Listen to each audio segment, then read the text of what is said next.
This is a work in progress, which is a part of my thesis conducted under the supervision of George Eliot. A completely positive mapping phi of C-star algebras is order 0 if it preserves orthogonality.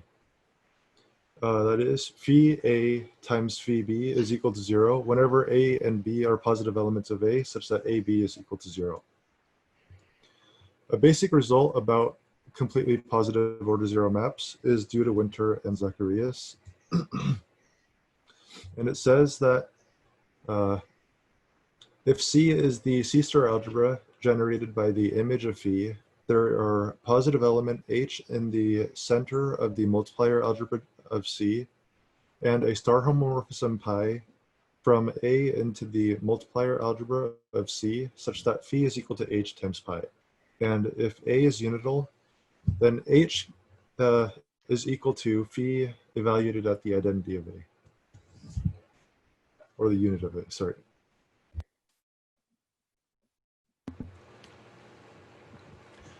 A trace on A is a lower semi-continuous tracial functional on the positive part of A, and we'll use TA to denote the collection of all traces on A. We'll be talking about tracial states occasionally as well, so we'll call this object the tracial cone. A definition due to Winter and Zacharias is nuclear dimension. It's sort of like the completely positive approximation property, with a little bit more of an assumption on how the maps going in from the finite dimensional algebras into A decompose. And the main thing is that, well, the maps going from A to Fi, the finite dimensional C-star algebras, is still CPC, but the maps going up from the finite dimensional algebras into A are CP maps, which are the sum of at most n+1 CPC order 0 maps. And point-wise, their composition approximates the identity on A. And we'll denote this dim nuke A less than or equal to n.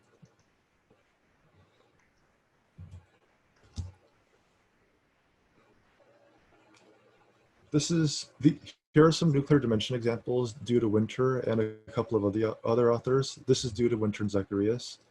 And they proved is that under certain assumptions, nuclear dimension is a non-commutative generalization of the big covering dimension. It was also shown in earlier work by Kirkberg and Winter that the nuclear dimension of a C-star algebra is 0 if and only if it is approximately finite dimensional. Okay, now we have the notions involved in a colored isomorphism. For our talk, omega will denote a fixed free ultrafilter on the natural numbers. And if A is a C-star algebra, A sub omega will denote the norm ultrapower of A. And now we'll define this decomposition property of two algebras called colored isomorphism. Two C-star algebras A and B are said to be colored isomorphic if there exists CPC order 0 maps phi from A to B and psi from B to A. Any unitaries U in the ultrapower of the multiplier algebra of A, and unitaries V in the multiplier algebra of, the ultrapower of the multiplier algebra of B, such that the identity map is given by the sum add U sub I of psi of phi, and the identity on B is given by the sum add Vi of phi composed with psi.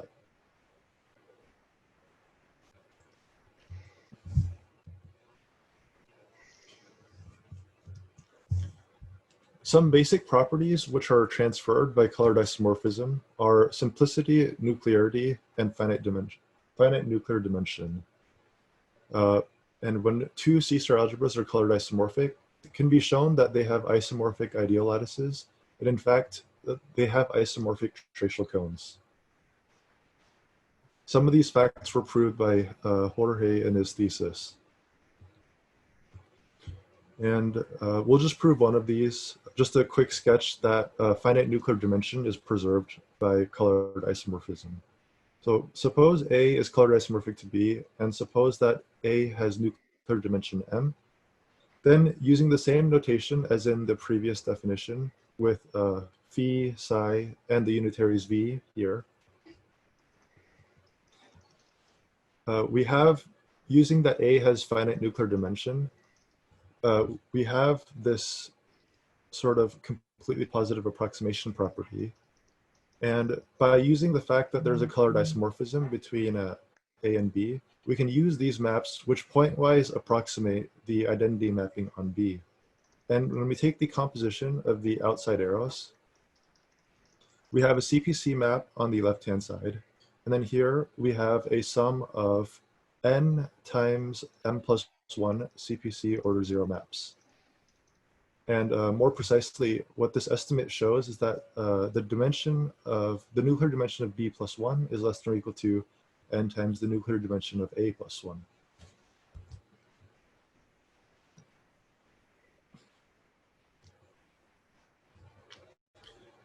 Some other properties about colored isomorphism is that it's a rigid notion for many classes of type 1 C-star algebras. This is the case for finite dimensional ones, commutative ones, and the algebra of compact operators. In fact, there are more, but the point of this talk isn't really about the rigidity results. And another interesting fact is that the rigidity of the algebra of the compact operators implies that the property of being type 1 is preserved by colored isomorphism. And a question which Jorge asked in his thesis is if it's rigid for all types of, for all type 1 C-star algebras.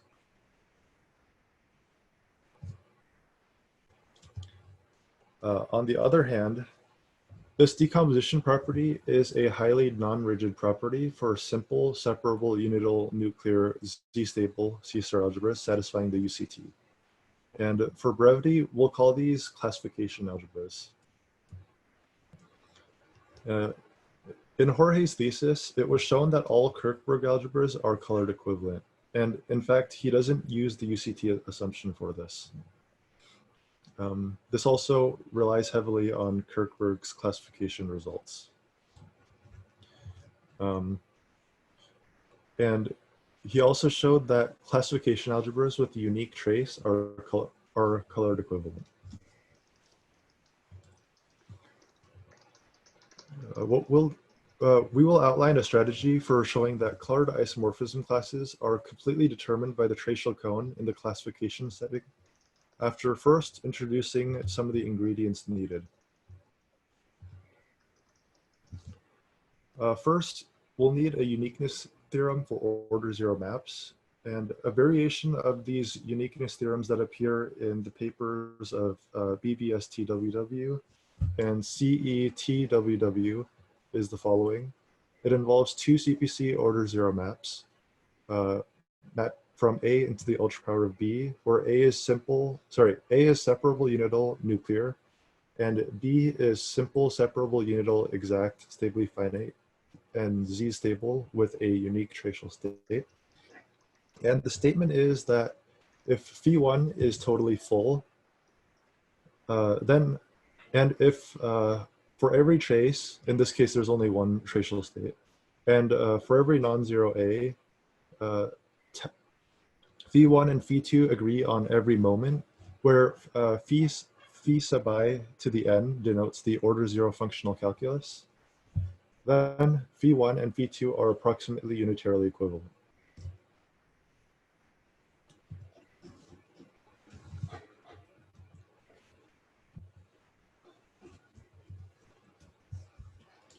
Now, for the next result, the next few results are for showing the existence of special kinds of CPC order 0 maps, which would, what is totally full as opposed to just full? Okay, totally full means that each non-zero element, so after evaluating at a point A, phi1 of A is full.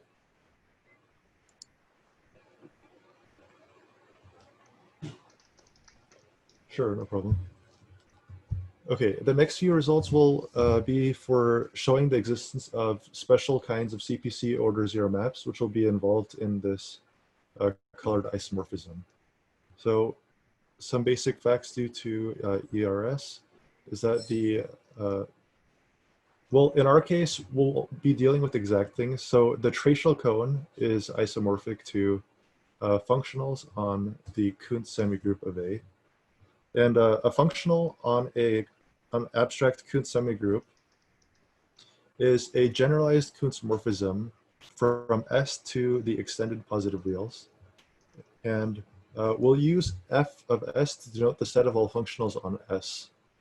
And LF of f of S denotes the collection of lower semi-continuous linear maps from f of S to the extended positive reals, which are order preserving. And another theorem due to ERS is that if A is simple, stably finite, Z stable, then the Kuntz semigroup of A is isomorphic to the Murray-von Neumann semigroup of A, along with the lower semi-continuous linear maps on the trace space of A.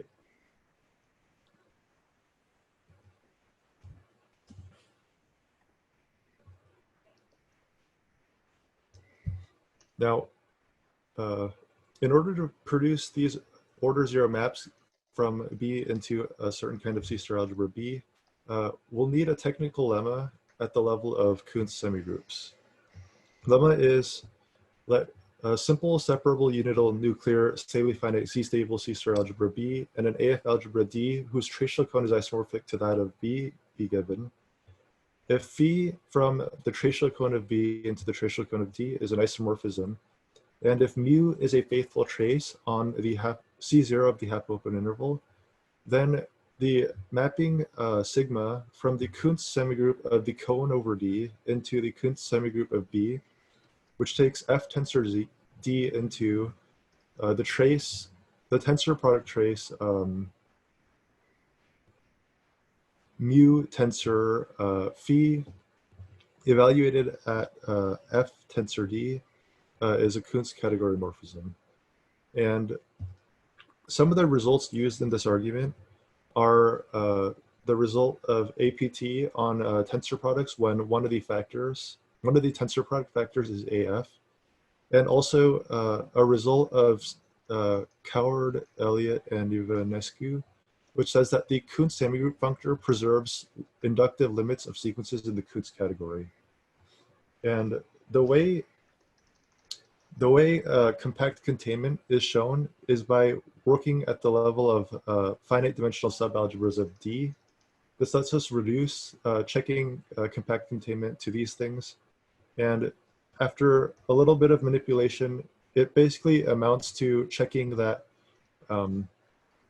the faithful trace mu induces a Kuntz category morphism on the half-open interval. Now, we'll use the previous lemma to produce CPC order zero maps with the following property. If B is a simple separable unital nuclear stably finite Z-stable C-star algebra. Okay, so the hypotheses are the same as before. Then we can construct a CPC order zero map such that on every trace, tau of phi to the n is equal to mu of t to the n times phi of tau for every natural number and every trace on B. And this follows immediately from the previous technical lemma. I think we'll skip this because I'm not sure if we'll get to the last part of the talk if I go over this. We'll also, the last few ingredients that we'll need is these embedding theorems, which were due to Tequitius, White, Winter, and Chris. It says that if A is a classification algebra with a unique tracial state, then it embeds unitally into a simple AF algebra with a unique tracial state. And an improvement of this result is coming out. I I'm not sure if Chris will talk about this later today, but the statement is, well, it's definitely more general than this, but for our purposes, this is enough. If A is a stably finite classification algebra, then there's a unital simple AF algebra B and a unital embedding A into B such that the induced map on the tracial cones is an affine homeomorphism. Okay, now we'll outline the strategy for showing that colored isomorphism classes are determined by the tracial cone. First, we'll pick a positive element H of the Jiangsu algebra with full spectrum such that that tau applied to H to the n is equal to 1 over n plus 1 for all natural numbers, where tau is the unique tracial state of the Jiangsu algebra. And we'll pick sigma from A tensor Z into A to be an isomorphism, which induces the mapping tau to tau tensor Z for all tracial states tau on A. And we'll define rho 1 to be the CPC order 0 map, which is sigma of the identity on A tensored with H. And it can be checked that the trace applied to rho sub 1 to the n is equal to tau over n plus 1 for all traces and for all natural numbers. And the same identity holds for the CPC order 0 map defined by sigma of A tensor the identity minus H. Okay.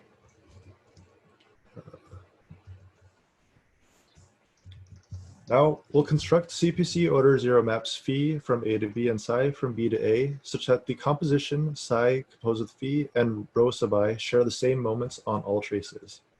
And the idea which came up in Jorge's thesis is to factor the moments 1 over n plus 1 by using a special measure on 0, the half open interval 0, 1. It's sort of like a Gaussian which has been squeezed onto the interval. And what he showed is that there's a faithful trace mu on the half open interval such that mu of t to the n is equal to 1 over the square root of n plus 1 for all natural numbers. Okay, now using the AF embedding result of CGSTW, there's a unital embedding of A into a simple unital AF algebra D, which induces an isomorphism theta sub A from TD to TA of tracial cones. If phi from TB to TD is an isomorphism, then we can, by a previous proposition, we can build a CPC order 0 map of the form guaranteed by the special order 0 maps lemma using mu as our faithful trace. And we'll define phi to be the composition phi tilde with the isomorphism of tracial cones theta sub A. And similarly, we can do the same thing from B, except for the isomorphism of tracial cones, we'll pick it specifically to be the isomorphism, which is the inverse of theta B of phi of theta A. This is mainly to make sure that after we apply the trace to this composition, psi of phi to the n, we just get back the trace.